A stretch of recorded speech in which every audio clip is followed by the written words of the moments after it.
Good day.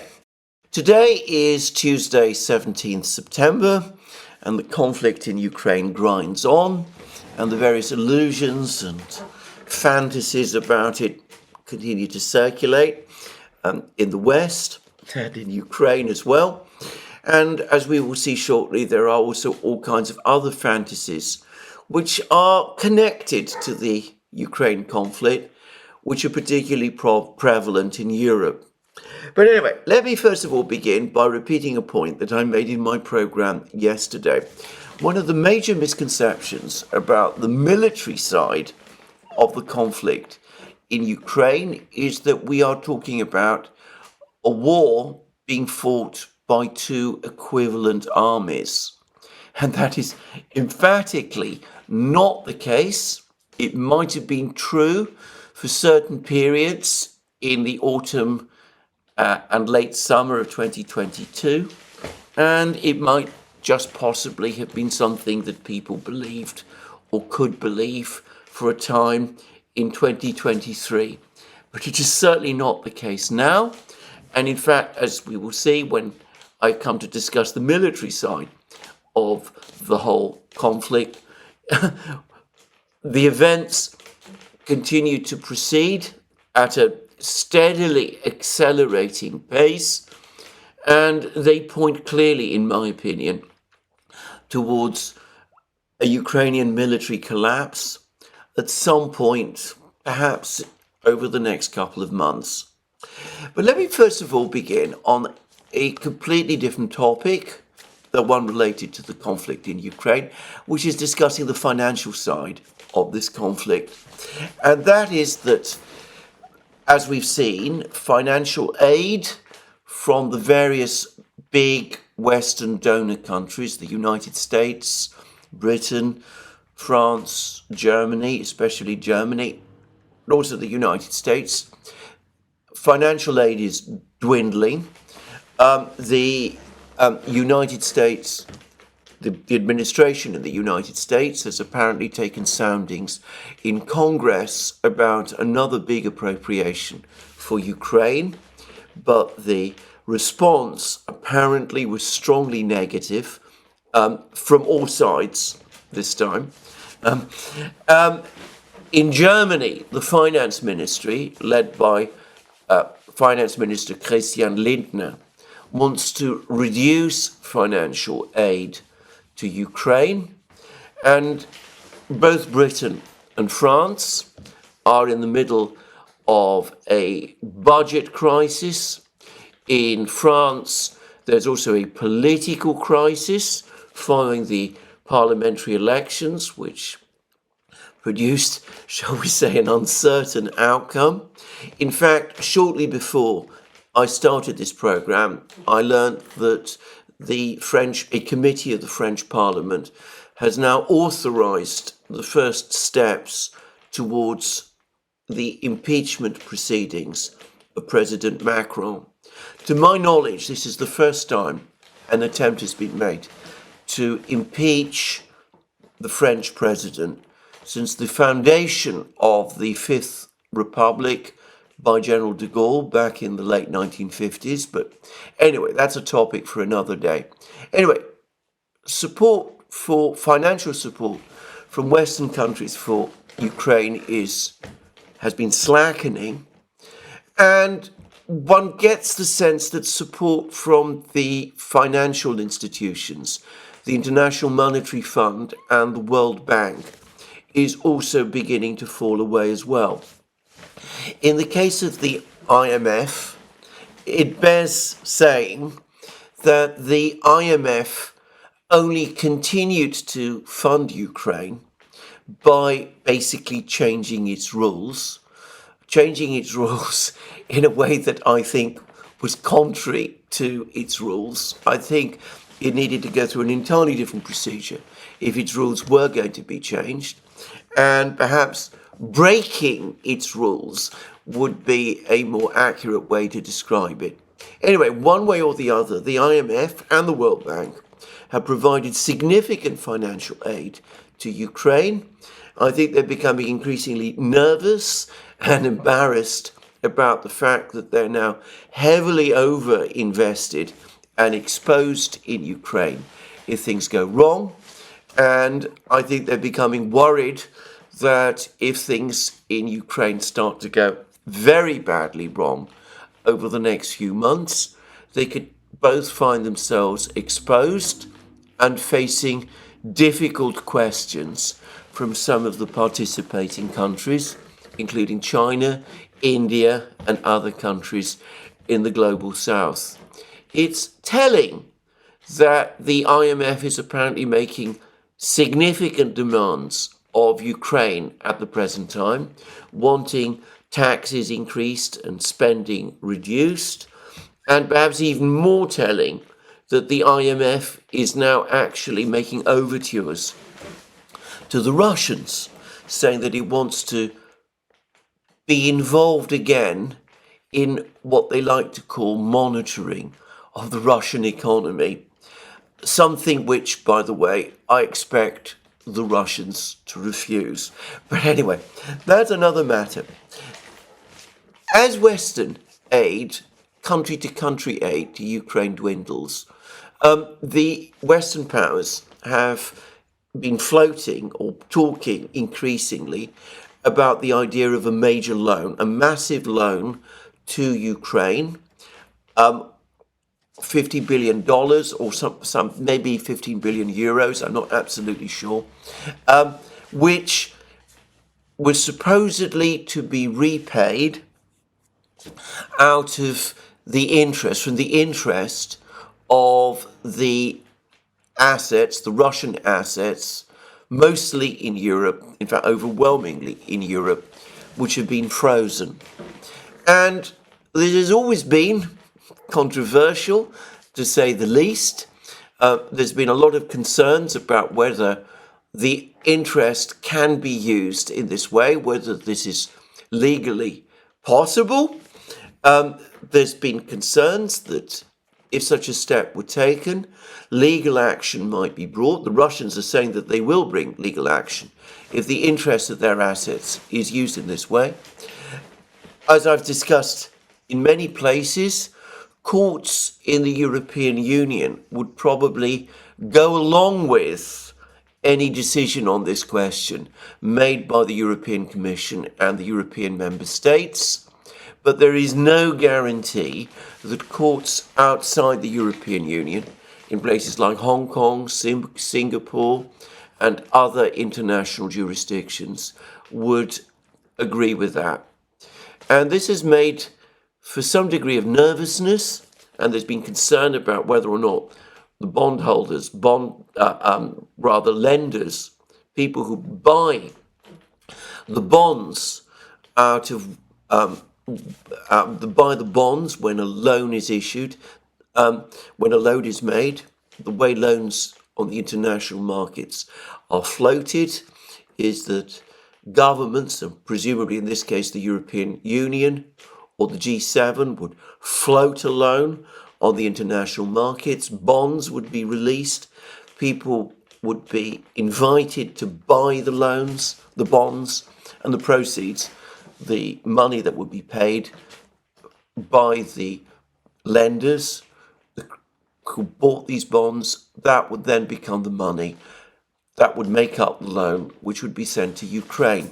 Anyway, the way to attract people to buy these bonds, which, as I said, might be controversial, given the source of the funding to repay them, the way that the G7, the solution the G7 found to that problem was to get the European Union collectively, the European states collectively, to provide guarantees, to guarantee that if there was any problem with the payment of interest from the frozen assets, that the European Union would itself step in and would pay the loans, pay the interest on the bonds. So that was the solution. Now, it is becoming increasingly clear over the last few weeks that this plan, which has many legal issues about it, raises many legal concerns that it is now in serious trouble. And we've had confirmation of this morning in a somewhat misleading, but nonetheless factually very interesting article which has appeared in the Financial Times. And the article reads as follows. The title reads, EU plans to raise up to 40 billion in loans for Ukraine without US. That's a very complex title, and I would argue a misleading one, because what it doesn't make clear at all is that this plan, this latest proposal actually, to raise up to 40 billion euros in loans is intended as an alternative to the $50 billion loan idea, which was supposed to be repaid out of the interest from the Russian frozen assets guaranteed by the European Union. They don't explain that it's because of the problems with the first loan idea that they're now coming up with this alternative idea of coming up with other loans, 40 billion euros in loans. And as we will see, the figure in this headline, 40 billion euros, is actually misleading as well. It is more likely to be 20 billion euros or around that, assuming this loan is agreed at all. Anyway, there is a subtitle which attempts to provide more clarification, which is also, in my opinion, misleading. Brussels drafts alternative funding solution. So you see there's a reference here to the fact that it is an alternative funding solution, even though an alternative to an other funding solution, even though the main headline doesn't tell us what the original funding solution was. Anyway, Brussels drafts alternative funding solution to circumvent a Hungary veto on extending Russian assets freeze. Now, here I think we begin to get into even more complex territory of textual, shall we say, inaccuracy, because the attempt that's being made here is to put all the blame on Hungary, on Viktor Orban, who is always the villain of the piece in all of these things, and it implies that the problem is that Orban is resisting the idea of an indefinite extension on the freezing of the Russian assets. Up to now, the assets are frozen for 6-month periods, and the freeze has to be renewed by a unanimous vote of the EU every 6 months. The idea is to pass a decision whereby the assets are frozen indefinitely with a 6-month review as to whether or not to reconsider that freeze, which, as I've said, in effect means that the assets will be permanently frozen, because there is no conceivable way that the European Union, all of the European member states, will ever agree collectively to lift the freeze. But anyway, let's not get diverted into all of that. But of course, that isn't the real problem. The real problem is the legality of using the interest from these assets. And for the record, it is not just Hungary that has expressed concerns about this whole thing. It is also Slovakia, and I believe privately a number of other countries as well. Anyway, the article itself, once we get past, as I said, these rather, I think, misleading headlines, the article itself becomes rather more clear and factual. And I'm not going to read it all, but it then says this. The EU is preparing to provide up to 40 billion euros in new loans for Ukraine by the end of the year, regardless of US participation, after a G7 plan to use frozen Russian assets to aid Ukraine, to aid Ukraine faltered. The unilateral push comes amid concern in Brussels that Hungary will prevent the bloc from delivering safeguards that the US needs for it to participate in the frozen asset scheme, according to three people involved in the talks. The government of Prime Minister Viktor Orban has sought to delay a decision on the frozen assets scheme until after the US presidential election on November 5th. So we can already see that it's not just a question of moving from a situation where the freeze has to be renewed every 3 months to one where it becomes in effect permanent. That isn't the only concern that Orban, and by the way others, also have. There are other issues as well, and these relate ultimately to the question of the guarantees. Hungary and a number of other EU states are not prepared, or at least are very unwilling, to move forward with this whole idea of guaranteeing the bonds, because they are worried, and they're right to be worried, about the legality of the whole scheme. And because of this, there's now a frantic search for some other solution. And we're told that Brussels has only a few weeks to come up with an alternative, because such a move would rely on powers that expire at the end of the year. And then it becomes clear that we are not talking about 40 billion euros. We're told that a draft legal proposal seen by the Financial Times would mean that the EU would raise an unspecified number of billions in loans by the end of 2024.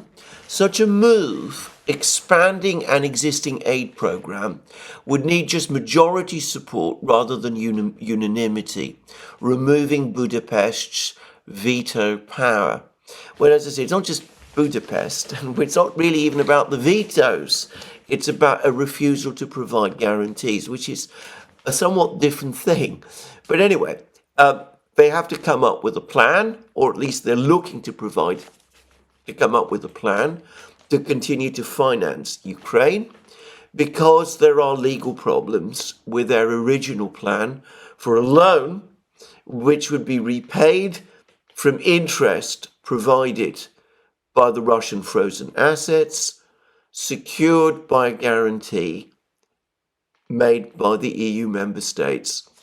And we're then told that the final figure could range between 20 billion euros and 40 billion euros. So we are not looking at 40 billion euros necessarily. It's much more likely to be, in fact, it almost certainly will be closer to 20 billion euros than 40 billion euros. And we're told that the amount would be set by the European Commission after consulting member states. And we're told that the original scheme involving the US participation, the question of US participation is to some extent a red herring. The problem is not whether or not the US wants to participate in a loan, which it would never have to repay, by the way, just saying. It would be paid out of interest from Russian assets, guaranteed by the EU. The involvement of the US in the original plan, in the original scheme, is frankly tangential. Anyway, while the original scheme involving US participation remains the Commission's Plan A, and if officials argue they need an alternative if Budapest keeps its veto in place until the US election. And we're told the G7 leaders agreed in June to issue a $50 billion loan to Ukraine to be repaid with future profits from about 260 billion euros in frozen Russian assets, most of which are held at Euroclear, the Belgian central security depository. Notice, by the way, that this is entirely European. This would be entirely within Europe because the assets are held in Europe, not in the United States. And according to that plan, the US and EU would shoulder about $20 billion each, with the remaining $10 billion shared between the UK, Japan and Canada. But to repeat again, this would be floated through a bond. Bonds floated in the US, European and other money markets. There would be an income stream, but there would have to be a guarantee.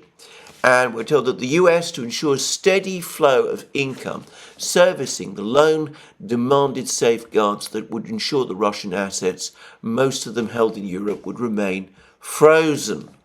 And the Commission has in turn proposed that the bloc sanctions immobilizing Russian assets be lengthened from its current rolling 6-month period to 36 months to provide greater legal certainties. Other options proposed including extending the sanctions by 5 years. And in fact, I've heard that the real proposal is to make it permanent and indefinite. So, anyway, there we go. And the alternative plan, the plan that's been floated now, would provide some of the $20 billion intended to come from Washington under the original G7 proposal. If the Biden administration were unable to grant the loan so close to the election, if it decides to issue the loans unilaterally, Brussels must start work in the next few weeks in order to clear all the necessary legislative hurdles in time because of the support package for Ukraine expiring at year end. And the proposal would still ultimately use proceeds from frozen assets, estimated at 2.5 to 3 billion euros a year, towards repayment of the loan. At present, those profits are channeled directly to Ukraine through the EU budget. So there we go. The whole plan is now starting to look, the original plan is starting to look increasingly shaky. The Financial Times article tells us that it's faltering. It looks as if the EU is going to have to come up with a more modest plan involving fewer countries, and the total amount provided could be as little as 20 billion euros, which, by the way, would not be enough to cover Ukraine's deficit in 2025, which is estimated to be somewhere in the region of 40 billion euros. Just saying, it would be around half that. So, will this fly? Well, I don't know. Maybe it will, maybe it won't. There's going to be, I think, serious difficulty getting the EU member states to agree to this. There is a budgetary crisis, as I said, in many of the EU states are each going through various types of budgetary crisis. It's not going to function in... it's not going to be as easy to get EU member states to sign up for a loan like this as it perhaps once was. If it does happen, as I said, I expect it to be closer to 20 billion euros than 40 billion euros, and that's of course less than the $50 billion that Plan A originally spoke about. The $50 billion probably isn't enough anyway to cover all of Ukrainian needs for 2025. But we see that the problems with all of these plans are starting to grow.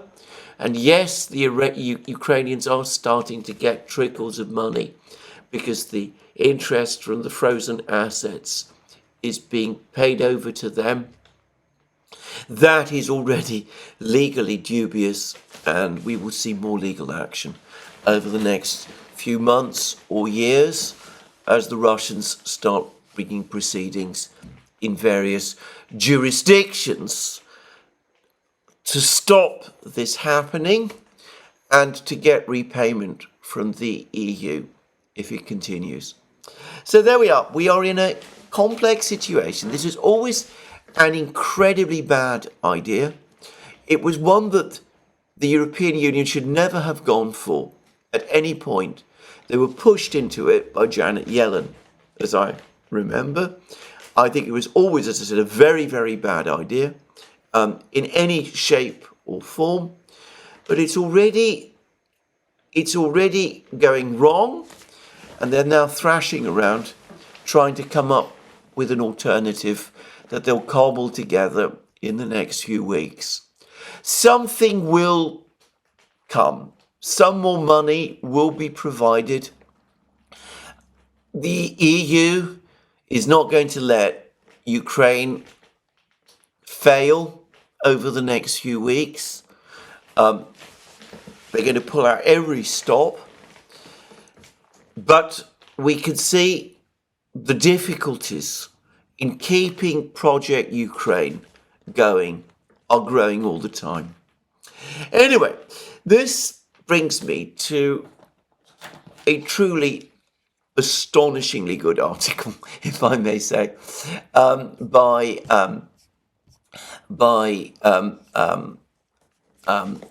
Conor Gallagher on naked capitalism. Now, I should say, by the way, that Naked Capitalism, which is also the website that Eve Smith writes for, is, in my opinion, one of the best websites out there on financial and economic and indeed sometimes geopolitical matters, which it also discusses. It's one of those websites that I read and actually learn things from rather than just have things that, I've read elsewhere. It comes up with an awful lot of original content, and I would strongly advise people, if they want to follow what's going on in the world, to go to it. And by the way, to be careful when they read articles by people like Eve Smith and Conor Gallagher, to actually read it on the original website and not read it in the various other places where read these articles in the various other places where these articles get republished, often, to my knowledge, without permission. Just saying. Anyway, let's press on. What Conor Gallagher discusses basically is the new economic proposal put together by Mario Draghi, the former Prime Minister of Italy, the former European Central Bank head, a person who is considered an absolute pillar of the European establishment. Anyway, it talks about him and his latest set of proposals, but of course it goes into much more detail about the astonishing, in fact, the tragic condition in Europe at this time. And the title of the article is "The EU Retreats Further into a World of Self-Delusion." And he makes the absolutely correct point that Draghi comes forward with a proposal about how the EU needs to reboot itself. It's falling behind the United States and China in terms of competitiveness. Its industries are stagnating or closing. It's far behind in terms of innovation and all of that. Anyway, all of this, and even as it talks about this and comes up with proposals for joint debt issuance, in other words, Eurobonds, in order to fund a massive program to reinvest in European industry, more planning from the centre, pooled debt issuance, all of that. Even as it wants to do that, it ignores the elephant in the room, the proximate cause to Europe's existing problems.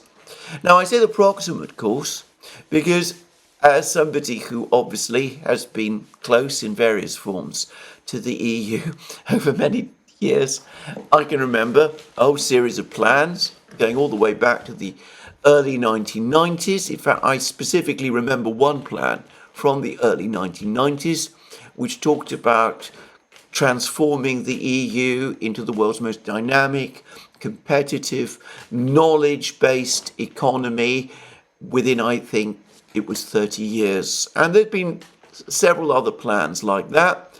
And plans of this kind appear in the EU at fairly regular intervals, and they get published, and they get talked about and discussed.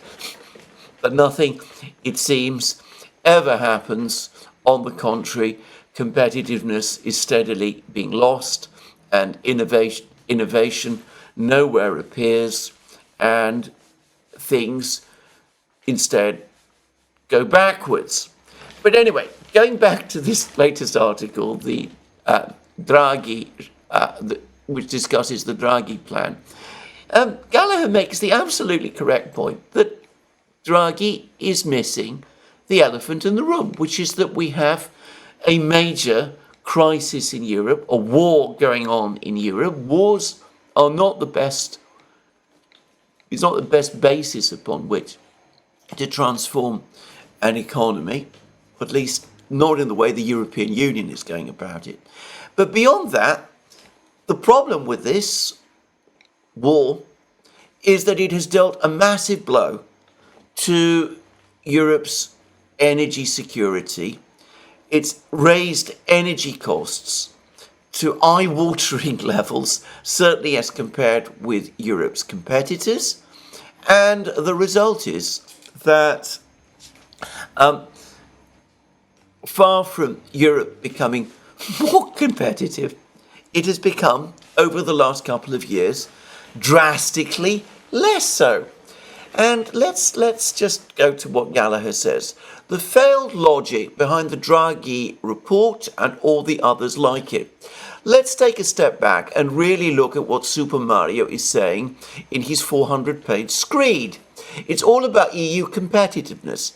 Well, there are plenty of issues, but one of the biggest reasons the EU's slow decline became a full-blown crisis is energy. What happened? Here's Draghi's story, and this is an extract from Draghi's own report. Europe has abruptly lost its most important supplier of energy, Russia. All the while, geopolitical stability is waning, and our dependencies have turned out to be vulnerabilities. European companies still face electricity prices that are 2 to 3 times those in the United States. Natural gas prices paid are 4 to 5 times higher. Europe was able to satisfy its demand for imported energy by procuring ample pipeline gas, which accounted for around 45% of the EU's natural gas imports in 2021. But this source of relatively cheap energy has now disappeared at a huge cost to Europe. The EU has lost more than a year of GDP growth while having to redirect massive fiscal resources to energy subsidies and building new infrastructure for importing liquefied natural gas. High energy costs in Europe are an obstacle to growth. This is all from Draghi's report. While lack of generation and grid capacity could impede the spread of digital tech and transport electrification. Commission estimates suggest that high energy prices in recent years have taken a toll on potential growth in Europe. Energy prices also continue to affect corporate investment sentiment much more than in other major economies. Well, given that energy costs are between 2 and 3 and 4 and 5 times higher than in the United States and other places, well, of course they do. Of course they affect sentiment, investment sentiment, more than in other major economies. Around half of European companies see energy costs as a major impediment to investment, 30 percentage points higher than US companies. Is that a surprise? Energy-intensive industries have been hardest hit. Production has fallen 10 to 15% since 2021. And the composition of European industry is changing with increasing imports from countries with lower energy costs. Energy prices have also become more volatile, increasing the price of hedging and adding uncertainty to investment decisions. Well, that's all from Draghi's report. But then Gallagher goes on to say this about all of these comments by Draghi. Notice the lack of agency in Draghi's telling. It's as if a natural disaster swept down from the heavens, destroyed all the pipelines transporting Russian gas to the EU, and now prevents them from ever being repaired. In reality, the decision is wholly that of the Schulzes, Macrons and von der Leyens of Europe and their benefactors. And Gallagher then provides all kinds of graphs showing how back in 2019, yes, the US did in those days have lower energy costs than the EU does, but the gulf since then has expanded to eye-watering levels, and the same is true in the case of China. The difference has been massively increased basically since the start of 2022, when Germany and the EU decided to switch off supplies of Russian gas. And then Gallagher says that Draghi doesn't investigate further, but as Russian President Vladimir Putin recently put it for the 100th time at the Eastern Economic Forum in Vladivostok, and there is a quote from Putin, which I'm going to briefly read. It is very strange, and I cannot get my head round it. They blew up the gas pipeline in the Baltic Sea. They blew up both Nord Stream 1 pipelines and one Nord Stream 2 pipeline. The second one is fully functional, though. What stops the German government from pressing the button, coming to terms with us and turning it on? How much is it? 25 billion cubic meters through one pipeline. It was the Poles who shut down the Yamal Western European pipeline. Now Ukraine is closing transit through Ukraine, and the Nord Stream 2 route along the Baltic Sea seabed is not turned on. Well, they don't want to. They don't have to. It will be a loss for them. For us, there will be a certain reduction in revenues, but it's no big deal. But of course, as we've seen, it is a massive deal for Europe. And Gallagher is absolutely right. Now, he has an awful lot more in his article than this. He talks about runaway military spending and all of that, for example, in Europe. The many other problems that afflict the European economy and that sort of thing. Topics that Alex Christoforou and I have discussed in programme after programme on the Duran, and which I've touched on in programmes on this channel.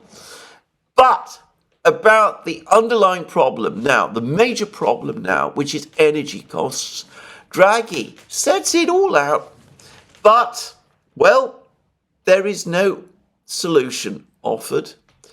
We just have to spend more money, 800 billion euros a year, and the way to do it is through Eurobonds, which the Germans at the moment are saying they will not agree to, and probably other EU countries will not agree to either. And no one therefore comes up with any answer to this problem. Way back in February 2022, when the decision by the German government to suspend imports of pipeline gas from Russia was first announced, Alex Christoforou and I said on a programme that we did on the Duran that Germany had just signed up to its own deindustrialisation. And we see this happening Even Draghi admits it. He admits that energy-intensive companies are in decline, that there's a major change in the EU's industrial base, that they're having to import more and more goods, in other words. In other words, the industrial base is closing down. But more of the same. Just continue doing the same thing that you have been doing since February 2022. Only do it even more. Spend even more, 800 billion euros a year. Borrow even more. The borrowing will be inflicted on European taxpayers ultimately, if you can get all the countries to sign up to Euro bonds. And even that ultimately is not going to resolve the underlying problem of your higher energy costs. There was a lot of talk, I remember, in 2022 about the success that the Europeans had in shifting away from Russia in terms of their energy mix. As we can now see, that success was basically smoke and mirrors, or to be more precise, it wasn't really success at all. It was a massive cost, a cost which European industry and European consumers are instead paying. Putin is exasperated by it. Gallagher is astonished by it, as all of us must be. But it just continues. There is no way out. Now, there are some people who do see it. Simon Jenkins in The Guardian, he is the one perhaps permitted dissident that The Guardian has amongst its regular columnists on the Ukraine war, though, as I would say, he's very careful not to stray too far from the orthodoxies. He continues to speak of the article I'm going to read. The article is about the long-range missiles idea. Keir Starmer's missile bravado could jeopardize NATO's careful balancing act in Ukraine. That's the title. Anyway, he talks about Zelensky still being an inspirational leader. He talks about Putin being ruthless, unstable, and isolated. Isolated in what sense, by the way? I mean, again, people talk about this, but I have no idea in what sense Putin is actually isolated. It seems an astonishing thing to say just weeks ahead of a major BRICS summit that's going to happen in Kazan, which Putin is going to chair, which is going to be attended by the leaders of countries like India, China, and Brazil. Just saying. But there we go.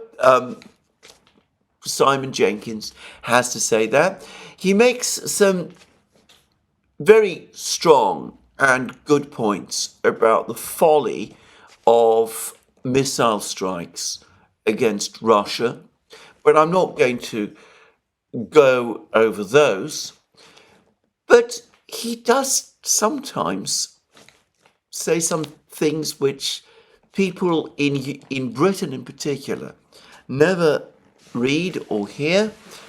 And he says specifically this: NATO at the moment is trapped. The economic war on Russia has been a disaster. It has sorely hurt Western trade, sending energy and agricultural supply prices soaring. Sanctions have merely validated Putin's claim that the war is the West against the East. They have freed him to strengthen Russia's autocratic alliances around the world, and they have hugely increased Russia's trade with Asia. By isolating Putin from contact with the West, sanctions have also kept Putin away from negotiating back channels and unofficial contacts that can be crucial in such crises. Well, at least someone understands it. Of course, when he talks about NATO, he's right about NATO. He's also right about the EU as well, by the way, and perhaps more right about the EU because, of course, it is the EU that represents the economic dimension to all of this. But as we see, people like Simon Jenkins and others, Conor Gallagher, myself, if we go that far, we're talking into the wind, because so far from pulling back, even in the face of what I suspect are insurmountable legal problems, the EU continues to insist upon lending more money to Ukraine, even as Ukraine is about to crash. So it's not enough that they've cut themselves off from their major energy supplier and antagonized that energy supplier, probably forever. It's not enough that they've sent most of Europe's weapons to Ukraine, or at least large proportion of them, where they have been lost. It's not enough that they're facing a military and geopolitical disaster on their eastern border. It's not enough that they've given already over 100 billion euros of funding to Ukraine, which they will never see repaid. They have to add, on top of all of that, 20 to 40 billion euros more. I mean, I am speechless with incredulity about this. There is a pig-headedness or bloody-mindedness to all of this that defies, for me, rational understanding. And notice that Simon Jenkins continues to call Putin unstable, and we read articles about how ultimately irrational he is. How does one describe the conduct then, in that case, of the EU and its leadership in the face of this crisis? On the topic of Putin being irrational and unstable, and I've read some more articles about that, by the way, which I'm not going to waste time on. But it does again strike me that Western leaders, when it comes to Putin, and indeed to the Russians generally, always want to have it their own way. So when it suits them, Putin is unstable, irrational, unbalanced, capable of any enormity. So he's capable of anything, and he does the most appalling things and has no regard for human life and all of that. On the other hand, at other times when we want to do something utterly reckless, like launching missiles into Russia and attacking Russia itself, and I've discussed this in many programs, well, suddenly, as far as the Westerners are concerned, Western leaders are concerned, and Western commentators, Putin, the same man that they claim is irrational and illogical and unstable and unpredictable, suddenly becomes rational and logical and predictable. And of course, he's far too rational and logical and calculating to ever do something reckless which could result in a nuclear war, or a war between Russia and the West, which Russia could not win. So that must mean, therefore, that he's bluffing. They want Putin irrational when it suits them, and they want Putin rational when it suits them. And they never seem to worry that it's impossible for him to be both one and the other at the same time. But anyway, I'm not going to waste further time debating these things. Suffice to say that European policy is exactly as Simon Jenkins says, in a trap. And the bizarre thing is that instead of trying to look for ways to get out of the trap, they seem to want to get further in. There have been similar situations in history. I'm not going to start discussing what they are. But I've never known it to the same extent in my lifetime as we see now.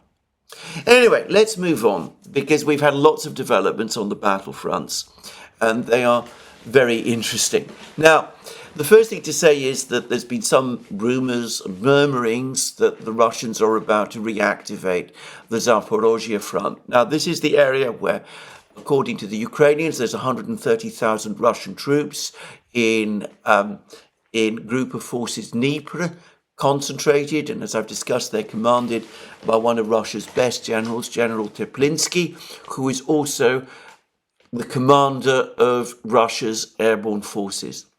Anyway, there's been a whole series of Russian advances edging along the east bank of the Dnieper, pushing possibly towards Orekhov.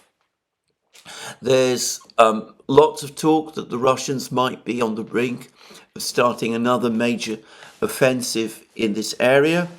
Wouldn't surprise me at all, but we'll just have to wait and see whether it happens. Now, there's also been some analogous talk that, on the contrary, it is the Ukrainians who are planning some kind of offensive in this area, and that these Russian moves are preemptive.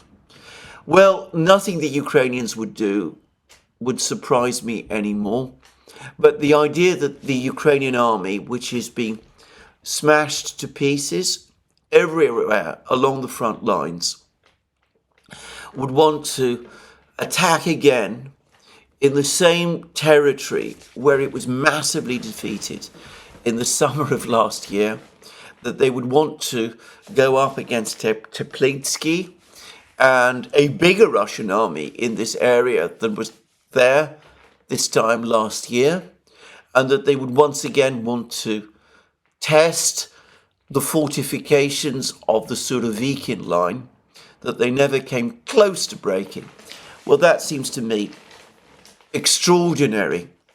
It's also contradicted by some reports that are apparently appearing on some Ukrainian Telegram channels, which I think are almost certainly true, that Zelensky has apparently told Syrsky, the military chief, the Ukrainian military chief, that the line must be held right across the front lines, that it's essential that this happens during the period when Zelensky himself is traveling to New York for the General Assembly session, and when he intends to present his so-called victory plan to the Western leaders.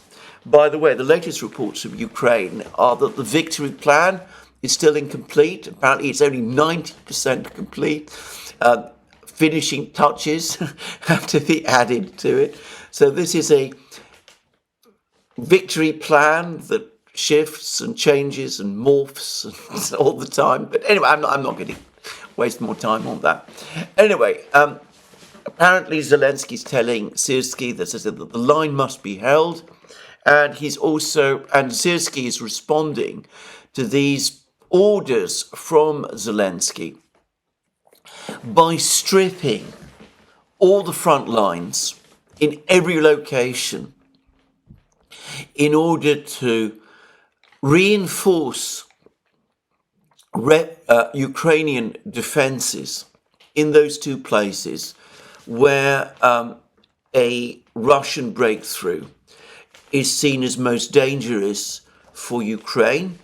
One is the Pokrovsk direction, and the other is Sumy and Kursk.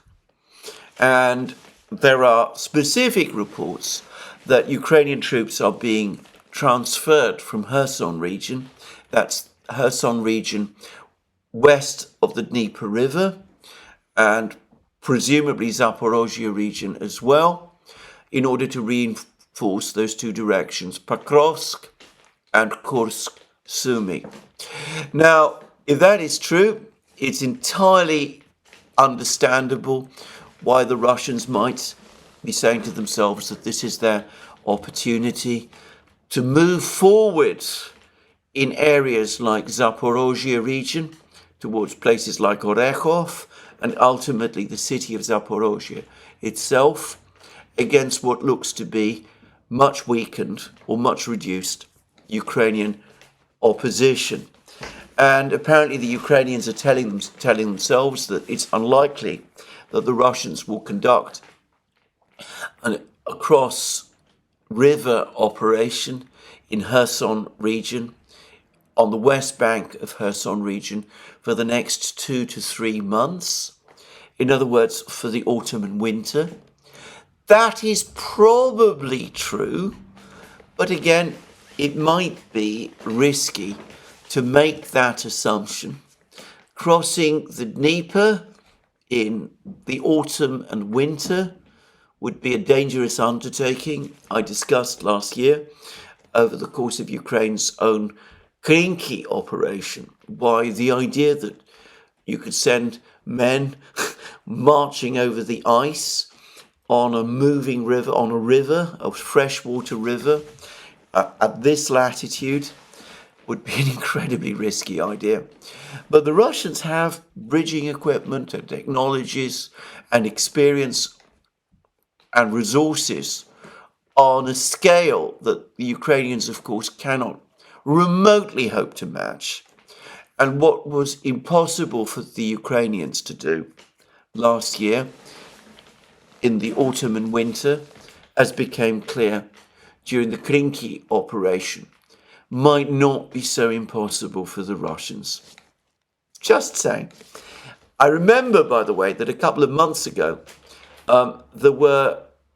film appeared of Russian troops in the Russian-controlled areas of Kherson region on the east bank of the Dnieper, rehearsing river crossing operations.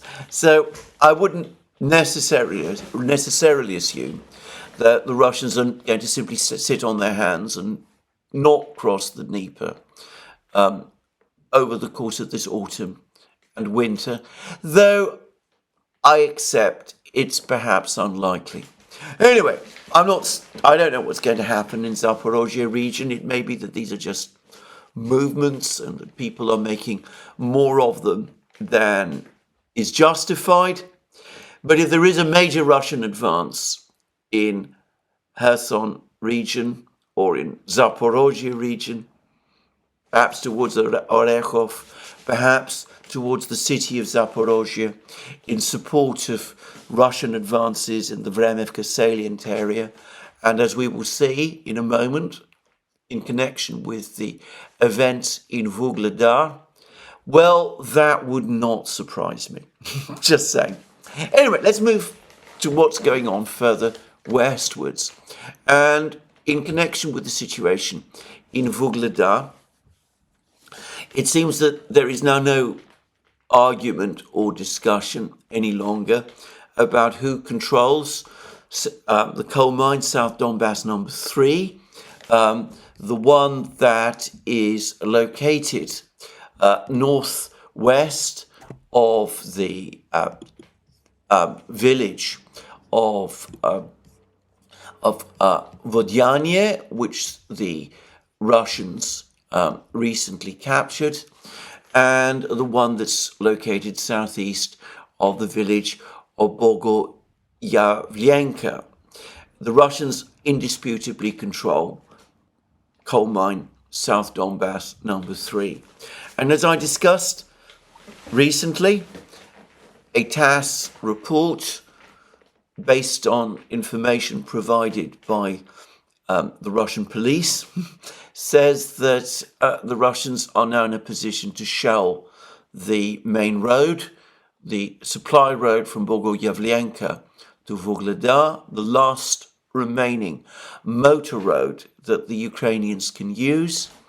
And in effect, Vuhledar is cut off from resupply. And yesterday, the 79th Brigade of the Ukrainian Army, which has one of the most informative telegram channels of all Ukrainian units, spoke about the fact that the Ukrainians are going to have to evacuate Vuhledar fairly soon. they apparently are saying that the command staff of the Ukrainian forces in Vuhledar have already evacuated to Bogoyavlenka, which, by the way, is itself now being bombed and shelled by the Russians. So the Russians have begun what could be the preliminary bombing and artillery strikes and drone strikes on Bogoyavlenka, which might suggest a Russian assault operation on that village very soon. Anyway, that the Ukrainians have already withdrawn their command staff from Vuhledar, and that it's plausible that the Ukrainians will make the decision to evacuate Vuhledar completely before very long. To repeat again a point I have previously made, the time to do that is now. Any delay here would be extremely risky. The motor road is already cut off. There are inevitably small country roads that the Ukrainians can still use, but these are unlikely to be useful for resupply to any degree, and they would probably already be very dangerous for troops who are retreating from Vuhledar. But if the retreat is delayed for much longer, an escape route which is now dangerous is likely to become impossible. And when the autumn rains begin in a few weeks, these country roads, which are dirt roads, they're not asphalted, they're not paved, they will turn to mud, and that will make retreating along these roads an absolute nightmare for any Ukrainian troops that are trying to do it. So, a retreat from Bogoyavlenka would seem to me an urgency to Bogoyavlenka from Vuhledar would seem to me an urgency, and one does really genuinely wonder why the Ukrainians for the moment are not doing it. Anyway, there are also reports that the Russians are now pushing west from Konstantinovka that they have just captured about 2 weeks ago, village to the west of Novomikhailivka, and that they're launching attacks on 3 other villages located in this general area. One is called, I believe, Katerinovka. There's another which is Yelizavetivka, and the other is Antonivka. I wonder, by the way, whether Katerinovka and Yelizavetivka are named after 2 Russian 18th century empresses. But anyway, let's skip a discussion about the etymology of these particular villages. Suffice to say that the Russians are apparently preparing an advance through these villages. And again, if one enlarges the map, one can quickly see how the capture of these villages, if it happens, would bring the Russians closer to Kurakovo from a different direction. Anyway, that's the situation around Vuhledar. It's a mistake to call it a critical situation. In terms of Vuhledar, we are definitely looking at the end game. The battle for Vuhledar is lost, and it would be highly sensible for the Ukrainians finally to acknowledge that and to withdraw their troops from there. But as we see, that is something that Zelensky, in particular, never seems to want to do. Anyway, further east and north, the Ukrainian troops are apparently now, even the Ukrainians accept that the Ukrainian troops in Ukrainsk are located purely in the coal mine and the slag heap immediately to the west of Ukrainsk, and are in effect trapped in the coal mine and the slag heap. The Russians have surrounded them. There's been various attempts by the Ukrainians to break through, to try to extricate these troops. There's lots of film of the Ukrainians suffering heavy losses as they try to extract these troops who are trapped in this coal mine.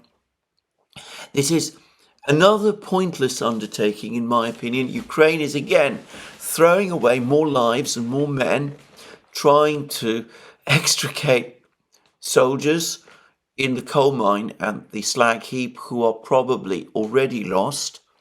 The humane and rational thing to do is to allow these troops to surrender to the Russians. That would, of course, mean accepting the surrender of Ukrainsk, but there it is. Ukrainsk is also effectively lost. And then when these Ukrainian troops have surrendered, to negotiate their release with the Russians through the various prisoner exchanges which regularly take place between these two countries and which are brokered sometimes by the UAE and sometimes by Saudi Arabia and sometimes by Qatar, just saying. But anyway, I don't expect the Ukrainians to do anything like that. The Ukrainians now have also admitted something which I have no doubt happened some time ago, which is that the Russians have taken control of the coal mine and slag heap on the northeastern end of Novogrodivka. There's been a lot of talk recently about a Ukrainian counterattack in this area, of the Ukrainians supposedly holding out in the village, in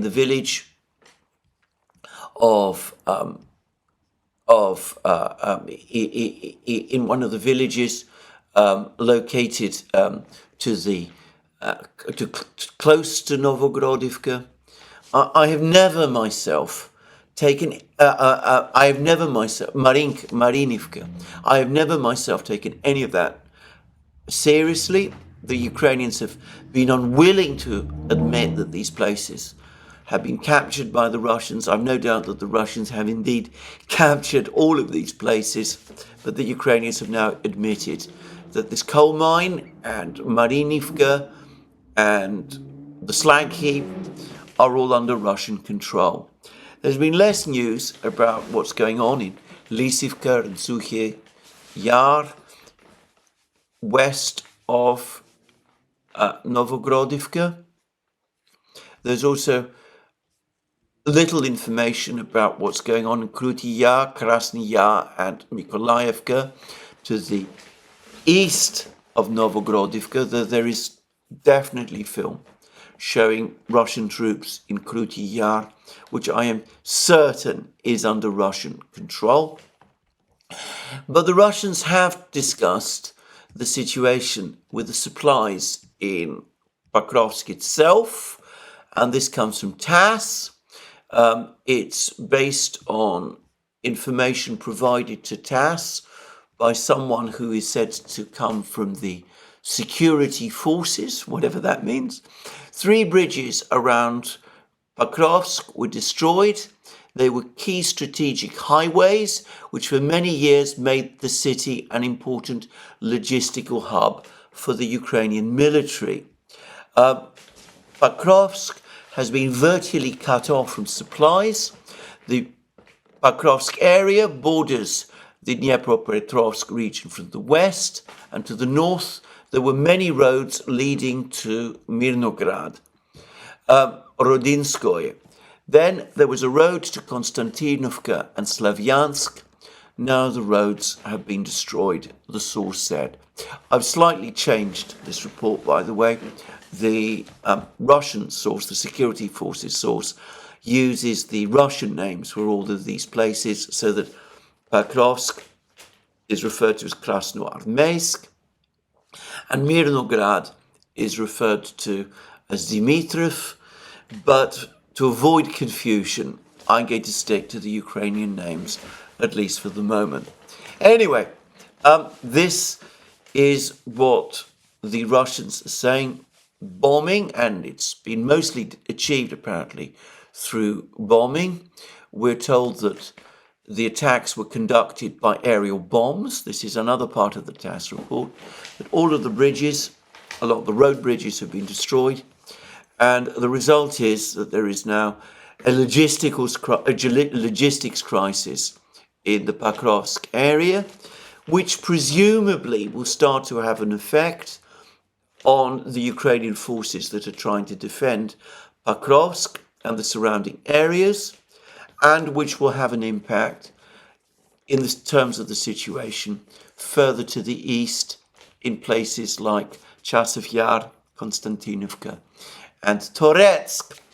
Now, over the last couple of hours, various other channels and websites and reporting sites have confirmed the information that was previously provided by Redovka, that the Russians have made significant advances within Toretsk itself, that they've taken large areas of the town under control, particularly at its western end.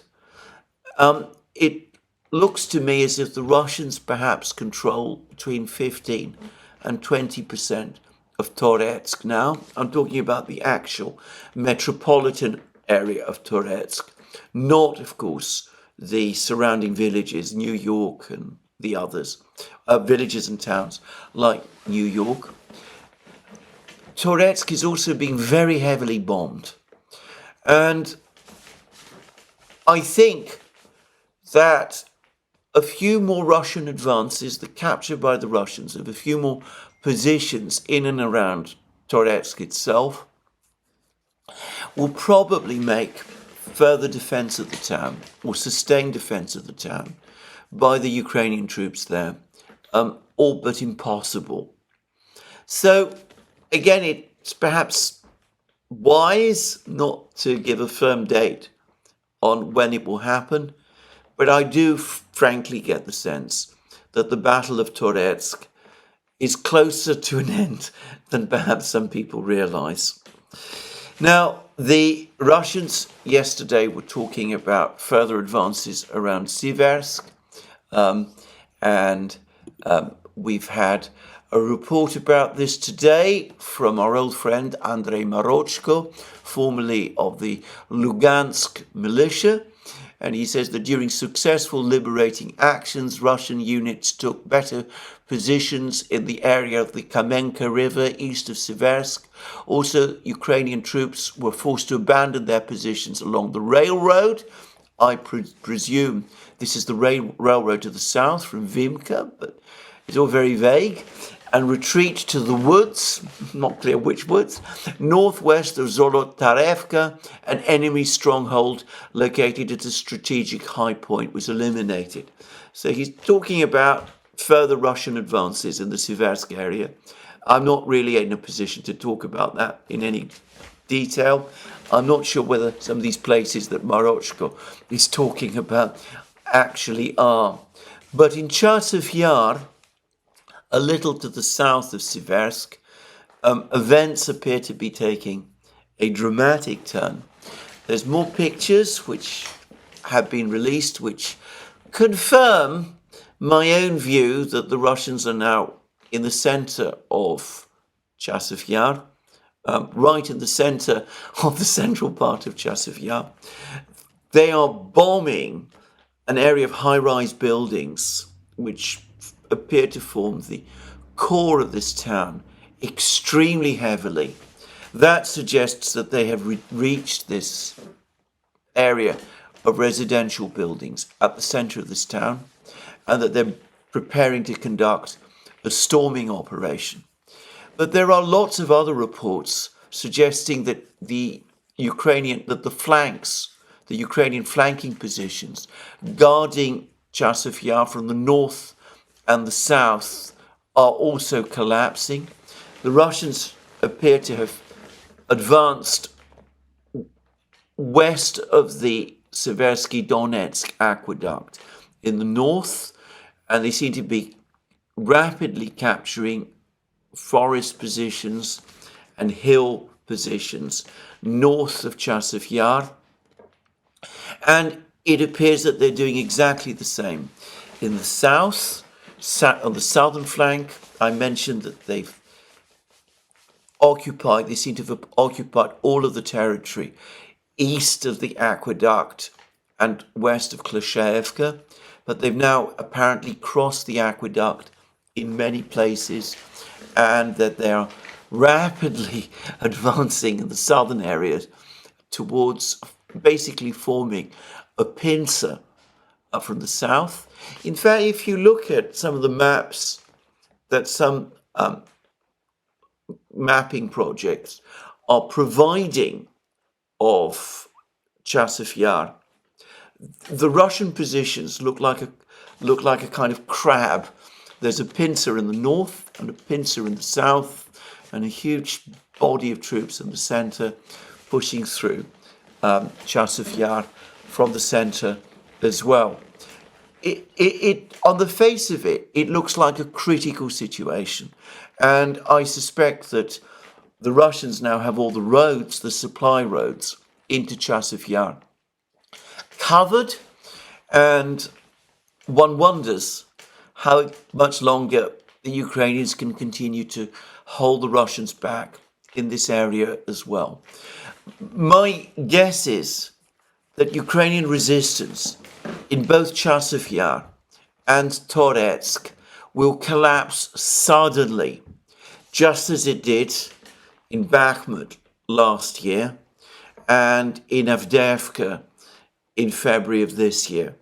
We will learn suddenly that the Ukrainians are no longer able to continue the defense in these places, and that both of these important towns have passed under Russian control. And then, probably after a pause of a few weeks, as the Russians reorganize, the battle for Konstantinovka, the city to the southwest of Chasiv Yar, will begin. And it's highly likely that the Russians will then be also pushing towards Kramatorsk as well, which will be the opening of what I suspect will be the last big battle for Donbass. Well, whilst all that is going on, I mentioned that the situation in Siversk, according to Marochko, is deteriorating, but there doesn't seem to be any doubt that there is now a major crisis for the Ukrainians in the Liman area. Liman, of course, important town close to Slavyansk, captured briefly by the Russians in 2022, recaptured by the Ukrainians during the autumn 2022 offensive. I said that the Russians have now captured Makeyevka, which is a village located on the banks of the Zherebets River. They appear to have established a significant bridgehead on the west bank of the Zherebets River. There are reports that the Russians are starting to push south along the Zherebets River to Toretsk. Toretsk, of course, was a target for the Russians some months ago. The major advance on Toretsk, however, it's now clear, is going to come from the north. If Toretsk falls, the Russians are very close to Liman. They're just the other side of the Zherebets River. From Liman, they can probably push on and advance towards Liman, this time in overwhelming force. And of course, if Seversk is captured as well over the next few weeks, as perhaps it will be, then frankly, it is impossible to see the Ukrainians ever regaining control of any of these territories. If Liman is recaptured by the Russians, as of course it will be, then that will be forever.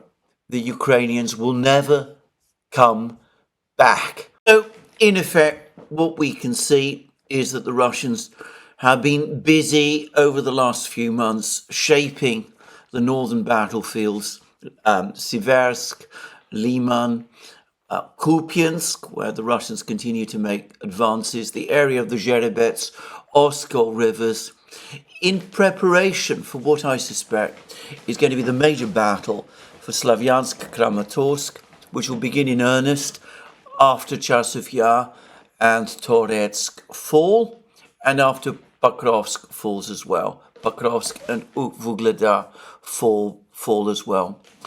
Meanwhile, we still have to talk about the ongoing Ukrainian operation in Kursk, if that's the right word. Group of forces north have claimed in their latest update that they've advanced a further 2 kilometers.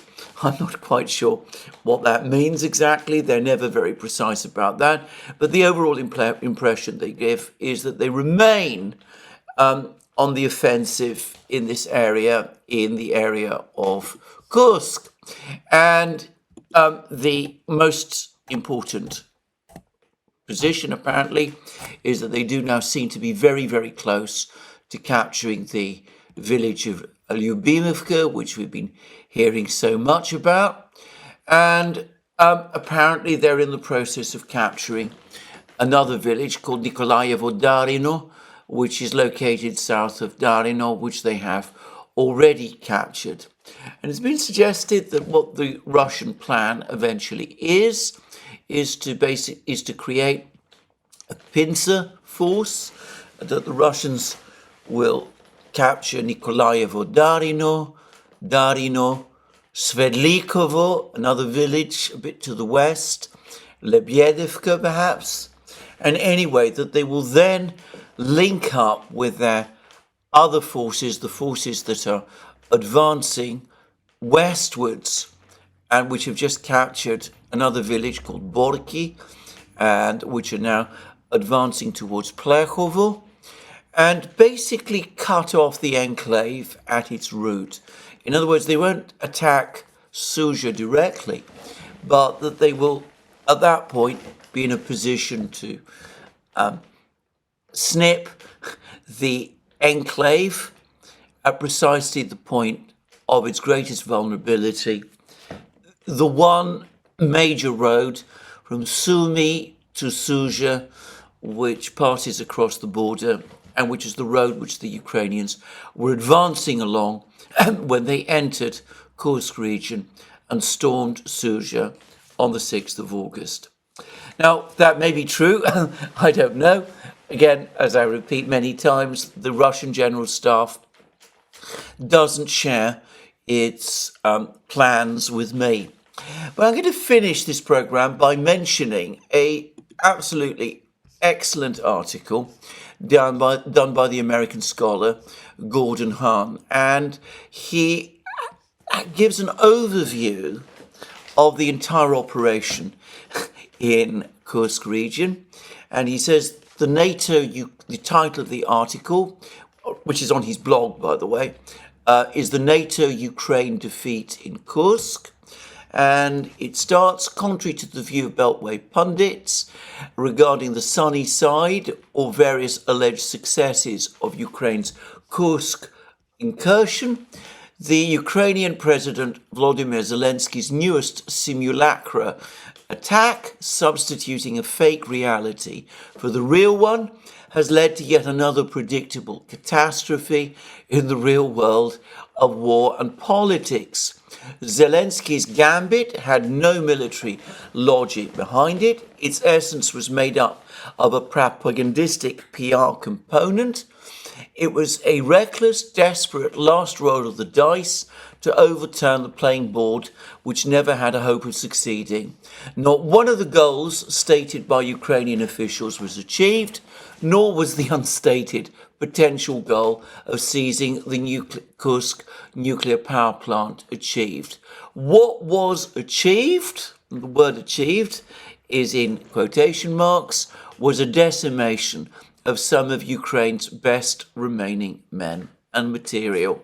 And I think that is perhaps the best single summary of the Kursk operation I've read by anybody up to now. It's a single paragraph, but it sets it all out there absolutely clearly. It sets out the true objective, the Kursk nuclear power plant, the fact that this was an incredible, bizarre act of folly, that it has led to the decimation, the further decimation of the Ukrainian army, and that it has achieved absolutely nothing. And through the rest of the article, Gordon Hahn points out that the true effect has been to strengthen Russian determination to see the war through, that the expectations or hopes that some people have of panic in Russia were never realized, that support for Putin was only briefly dented, that there's no, as a matter of fact, and for the record, there have been elections, local elections in Kursk recently, and they showed strong support for Putin's party. Anyway, put all that aside. It was a failure in every respect, and Gordon Hahn ends with these words: worst of all for the bright lights who conjured up this operation, be they in Langley or elsewhere, the war is getting closer to the last Ukrainian being in, again, quotation marks. The Kursk gambit has led to the destruction of much of Kiev's best fighters and equipment, and it is likely many of those Ukrainian and other troops who made the incursion will be encircled in a short time. And we see how the latest Russian advances in the Kursk region actually do suggest that an encirclement operation is precisely what we're looking at, with Ukrainian troops trapped in an enclave they cannot escape from, even as the bad weather closes in. Just saying. At the same time, the Kursk gambit made Russian advances greater along much of the front, but especially on the Donetsk and southern Donetsk fronts, which will lead to the more rapid fall of Pokrovsk, Vuhledar, and the entire Ukrainian defense effort east of the Dnieper River. And the second ruin of Ukraine continues, with Western crocodile tears and calls to keep up the fight in defense of NATO expansion for as long as it takes. And I think that's, again, a summary with which I simply cannot find fault. As to those people who wonder what's happening to Ukraine's own offensive in this area, the one that was supposed to lead to the capture of Glushkovo and the territory south of the Seine River, all the reports are that it has got completely bogged down, that the Ukrainians are making no progress, and that with every day that passes, they suffer more and heavier losses. A debacle by any definition, not the first or the last in this war, but one which, as I discussed earlier in the programme, leads to no rethinking, no reconsideration, to strange and bad plans for new loans for Ukraine, even as it goes down, and increasingly reckless ideas like long-range missile strikes against Russia, about which, of course, the main argument is still to come. Well, that's where I'd end my programme today. More from me soon. Let me remind you again that you can find all our programmes on our various platforms, Locals, Rumble and X. You can also support our work via Patreon and Subscribestar. Links under this video. Don't forget also to check out our shop. And last but not least, if you've liked this video, please remember to tick the like button and to check your subscription to this channel.